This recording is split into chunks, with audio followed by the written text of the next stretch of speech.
Hello বন্ধুরা, আশা করি সবাই ভালো আছেন। আমরা সবাই জানি ছাত্রজীবনে চা বা কফি যেন এক অবিচ্ছেদ্য অংশ। সকালের ক্লাসে ঘুম তাড়ানো থেকে শুরু করে পরীক্ষার আগের রাতের পড়াশোনা, চা কফি ছাড়া যেন চলেই না। কিন্তু আমরা কি কখনো ভেবেছি এই চা কফি আসলে আমাদের জন্য কতটা উপকারী আর কতটা অপকারী? আজকের ভিডিওতে আমরা এই বিষয়ে বিস্তারিত আলোচনা করব।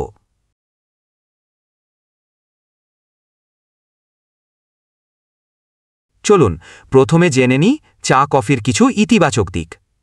Energy booster. চা এবং কফি উভয়ই ক্যাফেইন থাকে। এই ক্যাফেইন আমাদের কেন্দ্রীয় স্নায়ুতন্ত্রকে উত্তেজিত করে, ফলে আমরা দ্রুত সতেজ অনুভব করি এবং ক্লান্তি দূর হয়। শিক্ষার্থীদের জন্য এটি মনোযোগ বাড়াতে এবং দীর্ঘক্ষণ পড়াশোনা চালিয়ে যেতে সাহায্য করে। স্মৃতিশক্তি ও মনোযোগ বৃদ্ধি।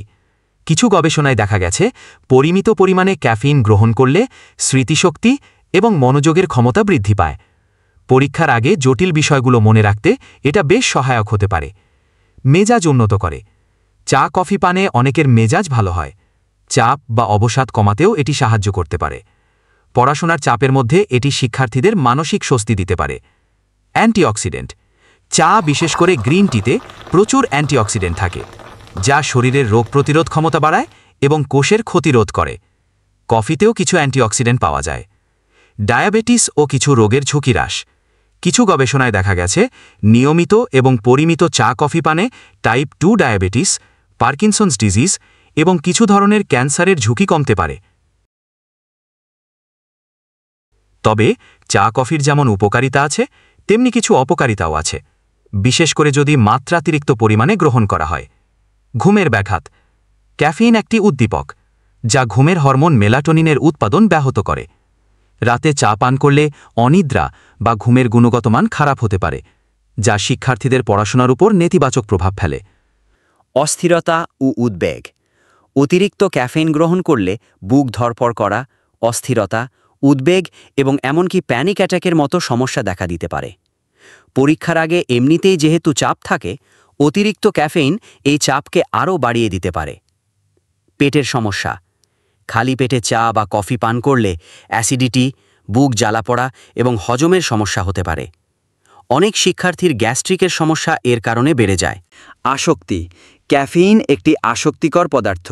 নিয়মিত চা কফি পান করলে শরীর এর ওপর নির্ভরশীল হয়ে পড়ে।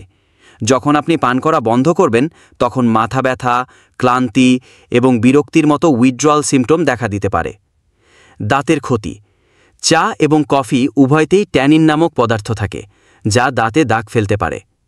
এছাড়াও কফি মুখের ব্যাকটেরিয়া বাড়িয়ে দাঁতের এনামেলের ক্ষতি করতে পারে। শরীরের পানি শূন্যতা। ক্যাফেইন মূত্রবর্ধক হিসাবে কাজ করে, অর্থাৎ এটি শরীর থেকে পানি বের করে দেয়।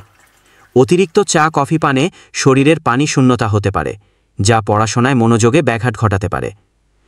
তাহলে প্রশ্ন হলো, আমরা কি চা কফি পান করা পুরোপুরি বন্ধ করে দেব? একদমই না। গুরুত্বপূর্ণ হল পরিমিতিবোধ। সঠিক পরিমাণ। দিনে 2-3 কাপের বেশি চা বা কফি পান করাই ভালো। প্রতি কাপে ক্যাফেইনের পরিমাণ দেখে নিন। সঠিক সময়। রাতে ঘুমানোর অন্তত 6-8 ঘন্টা আগে ক্যাফেইন গ্রহণ বন্ধ করুন। দিনের বেলায় হালকা নাস্তার পর পান করুন, খালি পেটে নয়। দুধ ও চিনি পরিহার। চা কফিতে দুধ ও চিনি মেশালে এর স্বাস্থ্য উপকারিতা কমে যায় এবং ক্যালোরি বেড়ে যায়। চেষ্টা করুন চিনি ছাড়া বা অল্প চিনি দিয়ে পান করতে।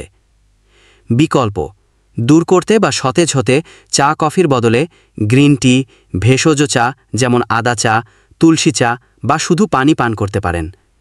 পর্যাপ্ত ঘুম এবং নিয়মিত ব্যায়ামও আপনাকে সতেজ রাখতে সাহায্য করবে। নিজের শরীরকে বুঝুন। প্রত্যেকের শরীর ক্যাফেইনের প্রতি ভিন্নভাবে প্রতিক্রিয়া দেখায়।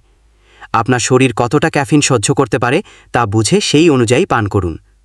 সুতরাং চা কফি শিক্ষার্থীদের জন্য একাধারে উপকারী এবং অপকারী উভয়ই হতে পারে।